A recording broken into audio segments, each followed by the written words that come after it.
समंता ही साऊथची actress असली तरी आता बॉलिवूड त्याचबरोबर अनेक चित्रपटांमध्ये आपल्याला ती दिसत आहे. समंताचा हा लुक आता व्हायरल होताना आपण पाहतोय. समंता आणि नागा चैतन्य या दोघांचं लग्न झालं होतं, पण काही दिवसानंतरच दोघांचा घटस्फोट सुद्धा झाला. त्यानंतर समंताला एक गंभीर आजार सुद्धा झाल्याचं निष्पन्न झालं, पण यातून बरी होत समंताने पुन्हा एकदा मनोरंजन क्षेत्रात पाऊल रोवले आहेत. आता तिचा शर्टलेस बोल्ड लुक सुद्धा व्हायरल झालाय. समंताचा हा लुक पाहून चाहत्यांनी तिला भरभरून कमेंट केल्या आहेत. नक्की हा लुक कोणता? चला पाहूया.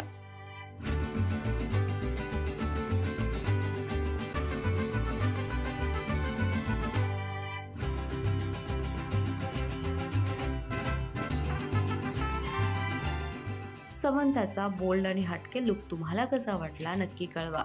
अशाच एंटरटेनमेंट व्हिडिओसाठी माय महानगर मानिनीला जरूर सबस्क्राईब करा.